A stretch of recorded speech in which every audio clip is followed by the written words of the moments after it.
Ciao a tutti, oggi prepariamo un piatto tipico della mia città, di Messina, il pesce spada a ghiotta. Gli ingredienti sono pesce spada, olio extravergine di oliva, sale, peperoncino, pepe, olive sottosale, pomodoro, capperi, cipolle di tropea e sedano.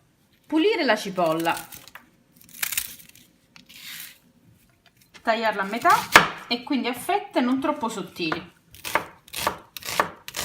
Metterla in un tegame, pulire le coste di sedano eliminando i filamenti.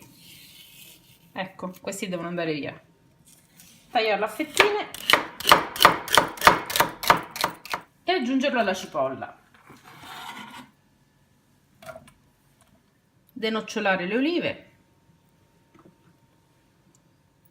versare un po' d'olio nel tegame, poca acqua fredda,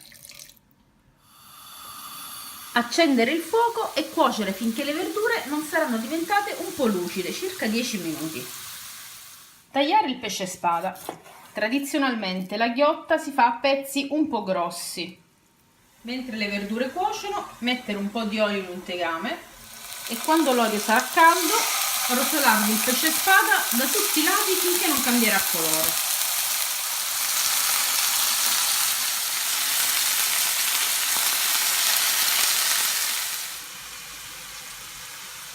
Quando le verdure saranno traslucide, aggiungere i capperi, le olive e il peperoncino,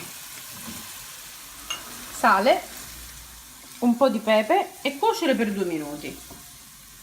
Aggiungere il pomodoro,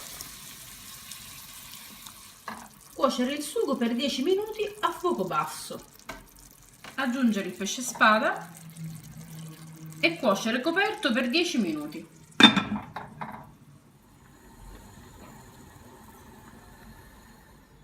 Il piatto è pronto, buon appetito!